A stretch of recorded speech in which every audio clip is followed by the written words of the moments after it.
নমস্কাৰ, মই অঞ্জলীয়ে পুনৰবাৰ স্বাগতম জনাইছোঁ। আশা কৰিছোঁ আপোনালোক সকলো ভালে আছে, ময়ো ভালে আছোঁ। আজি মই ওলাইছোঁ, ওচৰতে এখন নাট্যশ্ৰাদ্ধ আছে, তালৈকে বুলি ওলাইছোঁ আৰু আপোনালোককো লৈ যাওঁ বুলি লৈছোঁ। তাকে অকণমান আপোনালোকৰ তাৰে কিছু মুহূৰ্ত আপোনালোকক দেখাম। আৰু আহি পালোহি, আহি পায়ে ধৰক মই ভিডিঅ' কৰি থাকিবলৈ অলপ অসুবিধা পাইছিলোঁ। তথাপিতো তাৰ মাজতে অকণমান মই স্মৃতি হিচাপে ভিডিঅ' কৰি পিনে মোৰ চেনেলৰ জৰিয়তে ধৰি ৰাখিব বিচাৰিলোঁ। এয়া চাহ বনোৱা পৰিৱেশটো দেখালোঁ, চিধা মই তাতেই গ'লোঁ আৰু অকণমান লাগিও দিলোঁ। আৰু এয়া আদ্যশ্ৰাদ্ধৰ যে পাতিছে তেখেতৰ এইখিনি তেখেতে ব্যৱহাৰ কৰা ডায়েৰী, কলম এই ধৰণে সজাই ৰাখিছে। তেওঁৰ কিছু পোচাক, তেখেতে ব্যৱহাৰ কৰা টুপি, চশমা, আৰু তেখেতে এজন লেখক আছিল আৰু তেখেতে লিখা কেইখনমান কিতাপ, আৰু তেখেতক বিভিন্ন ধৰণৰ ধৰক জনগোষ্ঠীয় মানুহে তেখেতক সম্বৰ্ধনা জনোৱা কেইখনমান গামোচা, এই ধৰণে তেখেতৰ এৱাৰ্ড কেইটামান এৱাৰ্ড এই ধৰণে সজাই ৰাখিছে। এয়া অসম জাতীয়তাবাদী যুৱ পৰিষদৰ ফালৰ পৰাও তেখেতক শ্ৰদ্ধাঞ্জলি জনাইছে। খুব মানে দুখ লগা, মই আপোনালোকক কি ক'ম ক'বলৈ মানে নোৱাৰিছোঁ। তেখেতে এগৰাকী কন্যা সন্তান এৰি গৈছে। সঁচাকৈ তাইৰ মুখলৈ মই চাবই নোৱাৰোঁ। আৰু তাই এই মেট্ৰিক দিয়াৰ সময়কণতে বৰ দুখ লগা মানে মুহূৰ্ত পাৰ কৰিব লগা হৈছে তাই। আৰু এয়া নিৰ্ভীক সাংবাদিক লেখক বুলন কুমাৰ শইকীয়াদেৱৰ পবিত্ৰ সোঁৱৰণত শ্ৰদ্ধাঞ্জলি অনুষ্ঠান। আৰু এই অনুষ্ঠান মই আপোনালোকক অকণমান দেখাব বিচাৰিছোঁ আৰু মই মোৰ ভিডিঅ'ৰ জৰিয়তে অকণমান স্মৃতি হিচাপে ধৰি ৰাখিছোঁ। তাকে বলকচোন চাওঁ। আৰু তেখেতৰ আত্মাই যাতে চিৰশান্তি লাভ কৰক তাকে কামনা কৰিছোঁ। তেখেত য'তেই আছে শান্তিত থাকক, সুখত থাকক। তেনেহ'লে বলকচোন চাওঁ অনুষ্ঠানটোনো কেনেকৈ হৈছিলে তাকে অকণমান মোৰ ভিডিঅ'ৰ জৰিয়তে আকৌ কৈছোঁ, স্মৃতি হিচাপে ধৰি ৰাখিছোঁ। তাকে বলক।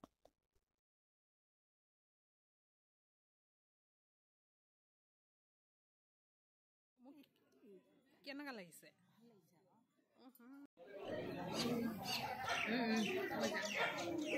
হেল্ল', আমি প্ৰয়াত বুলন কুমাৰ শইকীয়াদেৱৰ আজি আদ্যশ্ৰাদ্ধ। এই আদ্যশ্ৰাদ্ধ অনুষ্ঠানত আমি তেখেতক সুঁৱৰি আমি সকলো ৰাইজে আজি ইয়াত সমবেত হৈছোঁ। তেখেতক যত কিঞ্চিত আমি শ্ৰদ্ধাঞ্জলি জনাবলৈ আমি ইয়াত সমবেত হৈছোঁ। বিভিন্ন প্ৰান্তৰ ৰাইজ আজি তেখেতৰ শুভাকাংক্ষী, তেখেতৰ গুণমুগ্ধ আহি আজি ইয়াত উপস্থিত হৈছেহি। আৰু যিসকল আঁতৰত আছে মই তেখেতসকলকো আহি এই শ্ৰদ্ধাঞ্জলি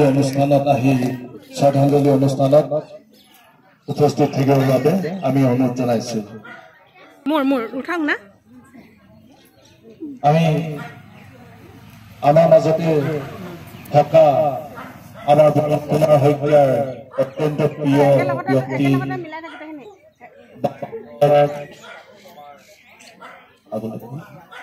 আমাৰ দীপ্তি গগৈ আমাৰ মাজত উপস্থিত আছে। আমি এই গোটেই অনুষ্ঠানটো আমি দীপ্তি গগৈ আগধৰিবৰ বাবে অনুৰোধ জনাইছোঁ।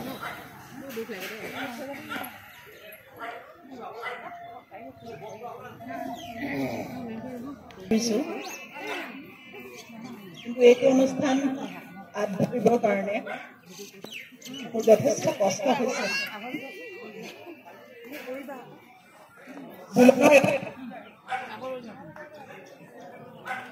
বুলনৰ এটা কবিতাৰে মই অনুষ্ঠানটো আৰম্ভ কৰিব খুজিছোঁ। কবিতাটোৰ জন্ম যন্ত্ৰণা। হাঁহি অলপ ধাৰলৈ দিয়া। বুলনে সঁচাই হাঁহিও আছিল, হহুৱাই আছিল। ইমান কষ্ট আছিল, তথাপিও কোনোদিন তেওঁ কাকো দেখুওৱা নাছিল। হয়তো সেয়ে লিখিছিল হাঁহি অলপ ধাৰলৈ দিয়া দুখৰ দিনতো যি থাকোঁ। গোটেই কবিতাটো মই নকওঁ, এইটো প্ৰথম দুটা শাৰী, তাৰ শেষৰ দুটা শাৰীত লিখিছে, ধাৰ বুজিবলৈকে মই আকৌ আহিম, এদিন নদী হৈ অথবা এখন চিলা হৈ। বুলনক আমি আমাৰ মাজত সদায় জীয়াই ৰাখিম।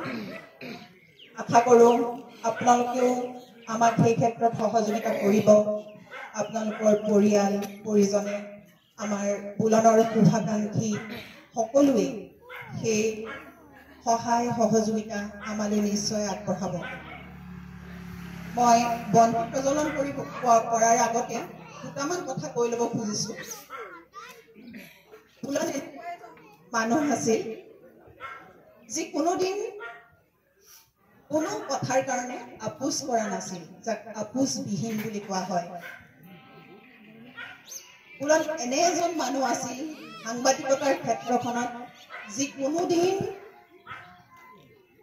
কোনো কথাৰ বাবে আপোচ নকৰাৰ লগতে সাহসিকতাৰে সমালোচনা কৰিব পাৰিছিল নিৰপেক্ষভাৱে যিকোনো পক্ষকে। তেওঁৰ কোনোবা আপোন বুলি যে তেওঁ ভুলটো দেখুৱাই দিয়া নাছিল তেনে নহয়।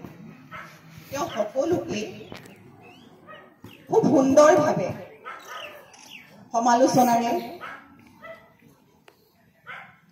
সমালোচনা কৰিব পাৰিছিল। লগতে তেওঁৰ পৰা আমি বিশেষকৈ আমাৰ যিটো গ্ৰুপ আছিলোঁ কাকতৰ, সেই গ্ৰুপটোক তেওঁ হাতত ধৰি আমাক আগবঢ়াই লৈ গৈছিল। সেই কথা আমি জীৱনত কোনোদিন নাপাহৰিম। সেই কথা আমাৰ হীৰাই হীৰাই সদায় থাকি যাব, আমি যেতিয়ালৈকে নমৰোঁ। আমাৰ মৃত্যুৰ সতে সেয়া আমি লৈ যাম। এতিয়া মই বুলনক শ্ৰদ্ধাঞ্জলি বাৰে বাৰে কৈ থাকিবৰ কাৰণে আচলতে এই শব্দটো ভাল লগা নাই মোৰ। শ্ৰদ্ধাঞ্জলি এই শব্দটোৱে বাৰে বাৰে খুচিছে। মই বন্তি প্ৰজ্বলন কৰিবৰ কাৰণে তেওঁৰ পত্নী আৰু কন্যাক আগবাঢ়ি যাবৰ কাৰণে অনুৰোধ কৰিলোঁ। লগতে মাক দেউতাককো সহযোগিতা কৰিবৰ কাৰণে অনুৰোধ জনালোঁ।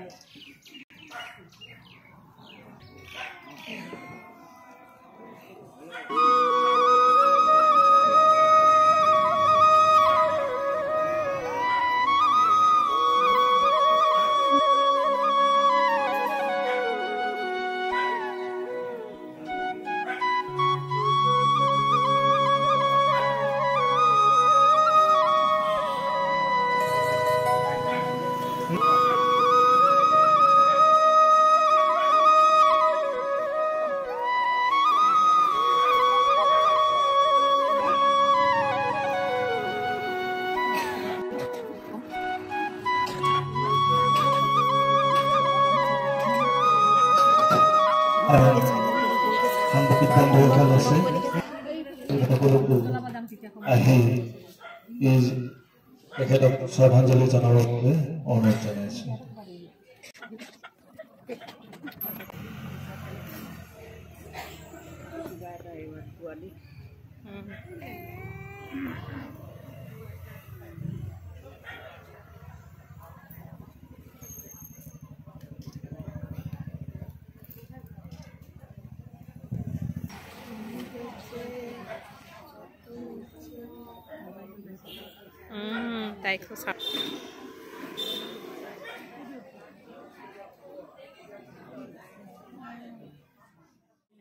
তেওঁ চিন্তাধাৰা বহুতে কাষলৈকে যাব নোৱাৰিলে। তেওঁ অতি কম সময়ৰ ভিতৰতে যিখিনি তেখেতৰ লিখনি দি থৈ গ'ল মহানগৰী সমাজলৈ, সাহিত্যলৈ বা লিখক সমাজলৈ বা পঢ়ুৱৈ সমাজলৈ, সঁচাকৈ ওলাব। তেওঁৰ কিতাপসমূহ মই যিখিনি পঢ়িছোঁ, শব্দৰ যি গাঁথনি অতি সূক্ষ্ম আৰু অতি শক্তিশালী শব্দৰ গাঁথনি। বুলন আছিল সঁচাকৈ প্ৰকৃত সমাজ সচেতন ব্যক্তি।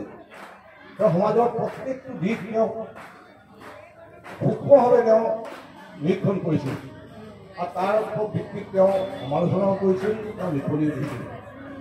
বহুতে বেয়াও পাইছিল তাৰ কাৰণে কিন্তু বেয়া পোৱা ভাল পালে কথা নাই তেওঁৰ কিন্তু নিৰ্ভীকভাৱে লিখক ধেৰ আছে বহুত লগ পালোঁ মই নাহবলীয়াতো বহুত আছে লিখক বহুত সাংবাদিকো আছে গুণৰ দৰে নিৰ্ভীক শব্দৰে পাকিস্তান বিৰোধী তেওঁৰ যি বক্তব্য সি নিৰ্ভীকভাৱে তেওঁ সঁচাকৈ আছে বা ৰাজহুৱাকৈ পুৰণ কুমাৰ শইকীয়াৰ লগত প্ৰেক্ষাপট সুৰক্ষাৰ প্ৰতি সম্পৰ্কটো এয়াই বুলি ক'ব পাৰি কিন্তু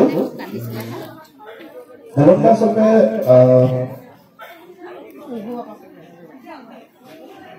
পুৰণা আমাৰ কাৰণে এটা আদৰ্শৰ প্ৰতীক আছে এই কথাখিনি মই আৰু বাৰে বাৰে কৈ নাথাকোঁ ইতিমধ্যে মই কৈছোঁ সামাজিক মাধ্যমত কৈছোঁ নিজেও এই কথাখিনি প্ৰকাশ কৰিছোঁ আজিৰ দিনটোত মই প্ৰকাশ কৰিবলগীয়া নাই এটা কথা মই ইয়াত কওঁ বুলন্দাৰ আহিবলগীয়া দুখন কিতাপ আছে